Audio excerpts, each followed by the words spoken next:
नमस्कार। आज देश में विपक्षी एकता के ऊपर फिर से घमासान शुरू हो गया है।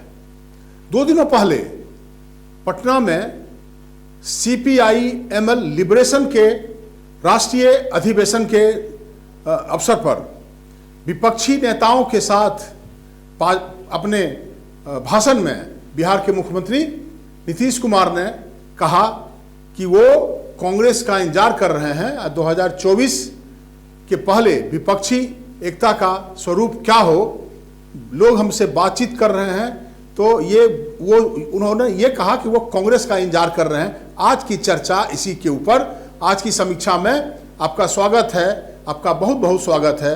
और मैं हूं PC सिंह। ये बहुत बड़ा सवाल है। नीतीश कुमार ने ये सवाल उठा करके, इस बात की चर्चा करके एक बार फिर से इस बात को, पूरे बहस को फिर से लाइमलाइट में ला दिया है। फिर आज एक बहस का मुद्दा बन गया है। नीतीश कुमार के इस एक्शन पे जब उन्होंने इस बात के बारे में चर्चा किया कि 2024 में जो देश का महत्वपूर्ण चुनाव होने वाला है, तो उन्होंने खास करके पूरे देश का ध्यान इसलिए आकर्षित किया कि उन्होंने कहा कि अगर विपक्ष की सारी पार्टियां इकट्ठा हो जाती हैं तो बीजेपी को 100 सीट से भी ज्यादा नहीं आएगा। यह छोटी बात नहीं है, इसलिए छोटी बात नहीं है कि, और उन्होंने कहा कि कांग्रेस का इंतजार है, मतलब कांग्रेस देर कर रही है। तो इस सवाल के ऊपर कई चीजें सामने आ जाती हैं। अब देखिए, सबसे पहले बात तो यह है कि बिहार के मुख्यमंत्री नीतीश कुमार क्या इस स्थिति में हैं कि कांग्रेस को वो कहें, किसी और पार्टी को कहें कि मैं इंतजार कर रहा हूं और लोग हमको, कई पार्टियां और उसके लीडर हमसे संपर्क में हैं और विपक्षी एकता होनी चाहिए। 2024 के पहले विपक्षी एकता की आवश्यकता है। डेमोक्रेसी में विपक्षों को कई बार ऐसा हुआ है, ऐसा नहीं है कि पहली दफा विपक्षी एकता होने जा रही है, लेकिन ये कितना माकूल होगा, कौन इसका लीडरशिप लेगा, ये समझ में बात नहीं आ रही है कि नीतीश कुमार ने ऐसा क्यों कहा। क्या वो कोई ये अपना जो किसी तरह का इनिशिएटिव लेकर के वो अपनी स्थिति मजबूत करना चाहते हैं? पिछले कुछ दिनों पहले आपको याद होगा, बिहार में जब सत्ता परिवर्तन हुआ, नीतीश कुमार जो बीजेपी के साथ मिलकर सरकार बनाए हुए थे, NDA की सरकार थी, और फिर उसको तोड़ करके वो जाकर के फिर महागठबंधन का सरकार बनाए, और उनके साथ बीजेपी को छोड़कर सारी पार्टियां उनके पीछे थी। फिर भी वहां पे चुनाव हुआ, 3 जगह पे विधानसभा का चुनाव हुआ, और तीनों विधानसभा में सिर्फ एक विधानसभा में अलायंस का कैंडिडेट जीता। बाकी दोनों मतलब सीट पर, एक तो मुजफ्फरपुर में और दूसरा गोपालगंज जो लालू यादव का घर है, ये दोनों सीट पर, और प्रत्याशित रूप से ये किसी को अंदाजा नहीं था, वो बीजेपी वो सीट दोनों जीत कर चली गई।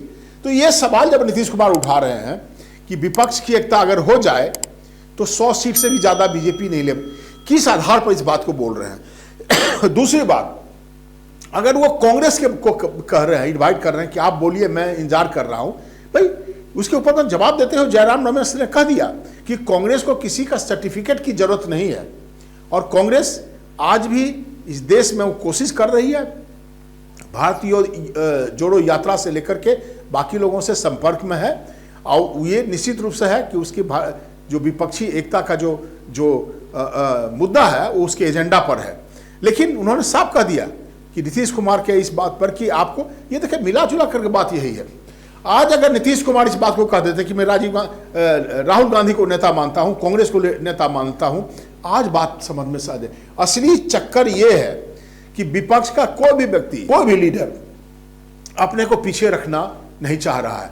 तो यह मैं नहीं कह रहा हूं कि विपक्षी एकता नहीं हो पाएगा, ये हम लोग देखे हैं, कई बार हम लोग को याद है बीपी सिंह के टाइम में जो नेशनल फ्रंट बना था, उस जमाने में बीपी सिंह 4 लोगों का लेकर के कांग्रेस से बाहर आए थे, जन मोर्चा बनाया था।